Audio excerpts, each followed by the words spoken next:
Hey, deserving listeners, 90 Day Fiancé. Let's watch. Agree, it happens. Yes. That maybe you will do this again and you will go to your ex for 4 days. No. And the more That makes sense that Hamza would. I didn't think about that, but that makes some sense that he's like, wait, if we get into a fight, you get sad, are you going to run to your ex-husband's house for comfort because you didn't come to me last time this happened, you went to him? And I think we're going to get in some fights because we've already been in some fights. That's normal. And I don't think that's true. I don't think Hamza would do that. I think it was particular.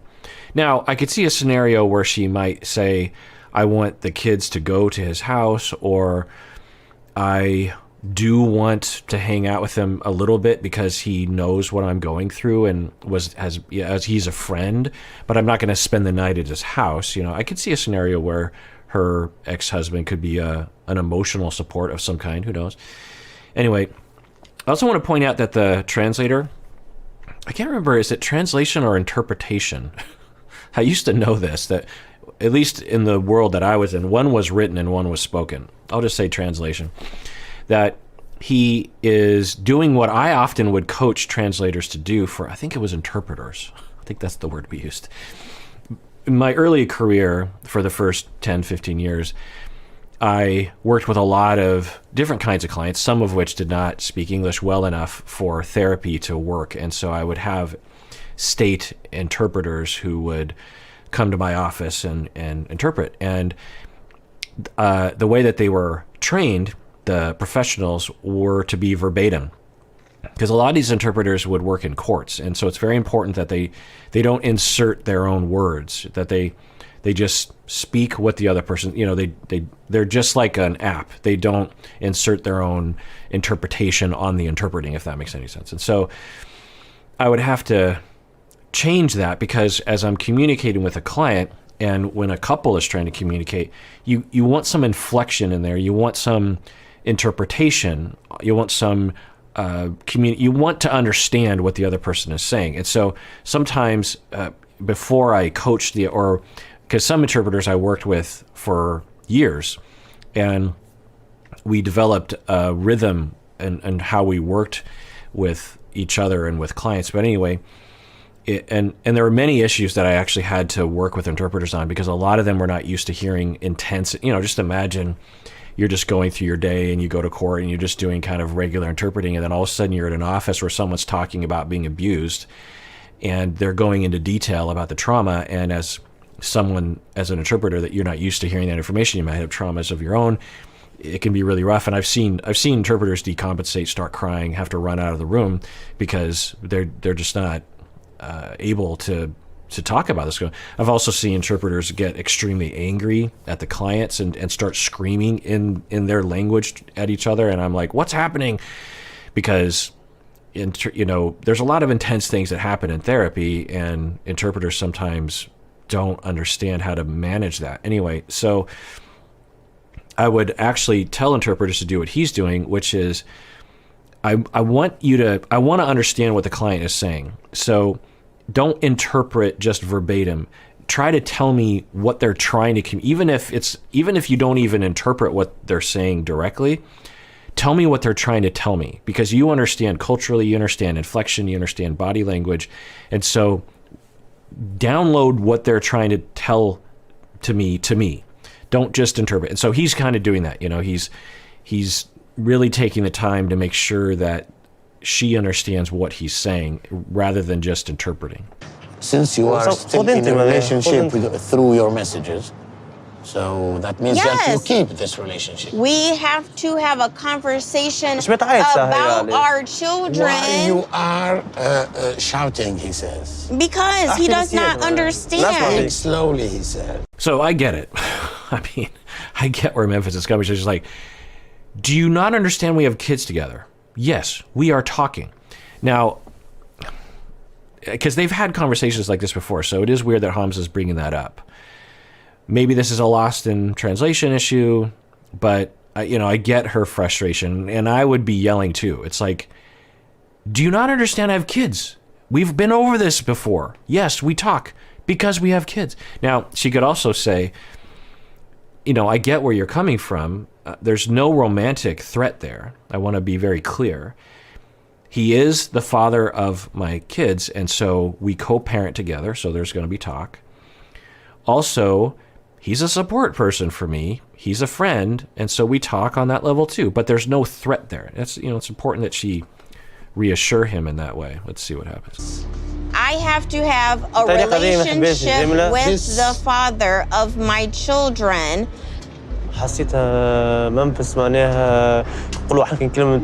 Yeah, and Hamza has every reason to be like, I don't need you to chastise me like I'm a child. I'm not yelling at you. I'm just asking questions. You can answer calmly. You don't have to get frustrated and talk down to me.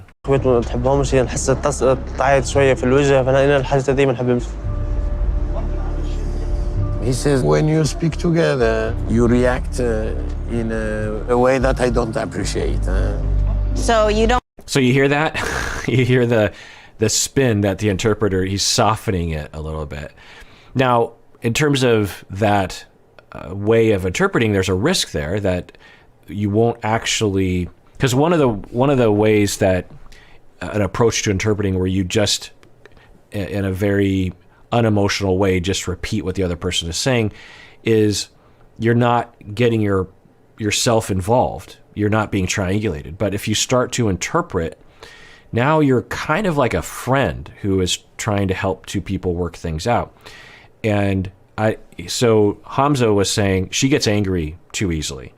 And he says to her, the way you react, he doesn't appreciate it. That's a different statement, right? It's softer. Now, maybe that was a good call, but it also kind of eliminates the purpose of interpreting. Hamza wants that to be communicated, and he didn't really communicate that to her. So when you get flexible with your interpretation, you run the risk of not actually interpreting. I know that I have a very strong personality. I can get angry really easily. And, I know that I'm going to have to be a little bit more understanding and patient. So, that's something I'm going to have to work on. Good. That's good. So she's not blaming him. She's not making excuses. She's, I think, downplaying it a little bit. I think she's saying I have a strong personality. Yeah, if that's true, but talking down to someone isn't an element of a strong personality. America, and I'm still marrying you because I love you, and I feel like you love me. معناها جي ضد عينتي، ضد صحابي، ضد الناس الكل، خاطر نحب نتزوج بيك ونحبك تجيب حدايا.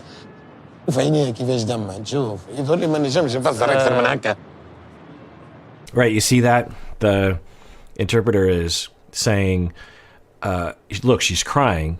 I don't think I need to explain to you what that means. He's saying that. So in a way, the interpreter is trying to be kind of therapeutic, not like a therapist, but he's trying to help. He's trying to, we've seen other interpreters, other translators on the show, and he seems to be doing a pretty good job making some calls regarding what to say and what to emphasize that I think is actually helping the two of them. Oh, thank you. So just that behavior says so much. That a couple interaction, that she starts to get frustrated. He's saying, can you please tone it down a little bit? You're kind of yelling at me. She tries to, tone it down. She starts to cry, which is more vulnerable. She's worried, I think, about losing him, or she feels bad, or she feels criticized, something. But she emotes that. She's not the tough person. She's not putting up walls. She's not yelling. She's not getting aggressive. She just cries. And he feels empathy, stands up, kisses her on the head. I mean, you could solve all of your problems in your marriage, with your kids, with your parents, with your boss, with your friend, between two nations, warring nations. If you can do that, you can solve everything. I appreciate that. خدتك عجبتني برشا فاصلك عجبتني. هي معناها قلت لها كنت قطعة مني أنا معناها. You are a part of me. And it begins with vulnerability. Instead of yelling, you cry. Instead of pulling away, you're vulnerable. You express your fears and your pain. And you don't accuse. You don't cry and say, look what you're doing to me. You just cry. A big part of my therapy with people is helping them, sometimes pushing them hard to just cry. I was thinking earlier today, I was on a walk, and sometimes I have conversations in my head, and one of them was, what would be the normal amount of crying? You know, who was saying, I was listening to a podcast, can't remember what, and they were talking about this woman online bragging, someone related to Kanye, I think, Kanye's girlfriend, current girlfriend, was saying that she hadn't cried. This is someone else talking about, but saying that she hadn't cried since 1997 or something. And I don't know the context of that, but the fact that someone would brag about that and say, I haven't cried since 1997, which, you know, shows a lot of relational traumas that would cause someone to sort of act tough when there's a lot of pain going on there. And I thought, yeah, you know, that's just I don't know if that happened, but it is an expression, an example of our culture's stigma around crying and around sadness and weakness and vulnerability. And I thought, that's just tragic that we're doing that to ourselves. And I thought, what would I tell someone? You know, if someone asked me, because people will ask me, they'll be like, well, what is the normal amount of crying? You know, should I be concerned? And I was thinking, well, what would be kind of a range that I could give? And of course, it depends on the individual. You'd have to do a full assessment on someone. But I would say that if you're not crying once a week, there's probably something wrong, that you have internalized stigma around crying, or you had to convince yourself that you're not vulnerable when you were younger, or you have no one to cry to, or you're disconnected from your feelings, or you have so much to cry about that you're worried you're just never going to stop crying, or something like that. If you're not crying like once a week, and really once a day, I mean, in the same way that if someone said, well, what's the normal amount of laughter how many times should I be laughing? And I would say, if you don't laugh at least once a day, there's probably something wrong with your life. If you don't cry, and I'm not saying you have to cry every day to be healthy. The other thing I'm not saying is that, you know, for some people, they might be crying every day because they're depressed. But the fact that, and I'm guessing a lot of you even kind of went there, but and I'm guessing a lot of the general public would go there. For us to, you know, if I were to say, I know, or if I were to tell you, I cry every day, a good percentage of people would be like, oh my God, he's depressed. There's something wrong with that. It's a sign, you know, it's like, well, maybe. But if I said I laugh every day, you wouldn't say, well, you know, he has that disorder like the Joker has, where you compulsively laugh. There's something, you know, different about your brain that causes laughter when you're actually in pain. You wouldn't think that. You'd just be like, oh, well, you know, he's a happy guy, or he has things to laugh at, or he is enjoying his life. Crying is the same. You understand? Crying and laughter are both expressions of human emotions, and there's a lot of sadness and pain in the world and in ourselves, and a lot of reasons to cry. There's also crying in response to something good happening. When you take joy, when you see your kids doing something great, or when your kid says, I love you, it's just like, it's normal to cry. Now, so I'm not saying that once a week, or if it's less than that, there's something wrong with you, but it would be something to look at, I guess. And also to kind of shoot for that, to shoot for a place where you can cry. Now, why do we cry? You'll look online as to why. They'll talk about there's certain neurochemicals that get released in crying. All that is like complete crap.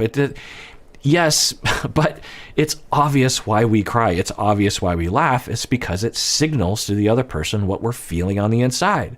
In the same way that we have hand gestures, it's communication. In the same way that we develop speech, in the same way that we developed water that shoots out of our eyes, in the same way that we developed, you know, an angry face, in the same way that we developed laughter, it signals, it's social. It provokes, it downloads our emotions into someone else, and they feel it, and then they can respond. And so when you're crying, it's a call for help. And Memphis just did that. The tears came out. She started to cry. They were real tears. And it downloaded the feeling into him, the tenderness, the sadness. And he felt it and loves her and responded and stood up and kissed her on the head, and it made everything fine. And all the other talk didn't matter. Everything got boiled into that one moment. That is the solution. That's the salvation. That's what we should be doing. And as Americans, we like to talk and to intellectualize and deny our feelings and and it's a problem. It was really eye-opening to be able to clear the air and kind of see where each other comes from. I just hope that over time, we learn how to communicate ourselves, because we're not always going to have a translator there for us every time we have a problem. You happy? Yeah, I'm happy. Yeah. Me too. Good. Yeah, see? I mean, they didn't really work anything out. They didn't really change anything.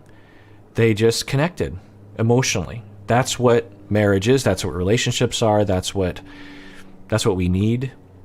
You know, often people will say, we got stuff to work out. We gotta tease out the stuff. And yeah, sure. But really what we're looking for is, I'm going to cry and you're going to kiss me on the head. Me? Yes. You trust me about everything. Yes. Okay, I'll marry you. Oh, and it's blinging. Okay, yes, I will marry you. I mean, I guess that's why we watch this show, right? I mean, really, that's the whole premise, is marriage and love and proposals and the hope and prospect of the future and new beginnings and star-crossed lovers and all that. So, great. And of the couples we've seen this season, this couple has shown a lot of health, a lot of differentiation, a lot of care, a lot of compassion, a lot of vulnerability. There's been some minor issues, but, you know, on the scale of things, certainly not tremendous. And they seem legit in love.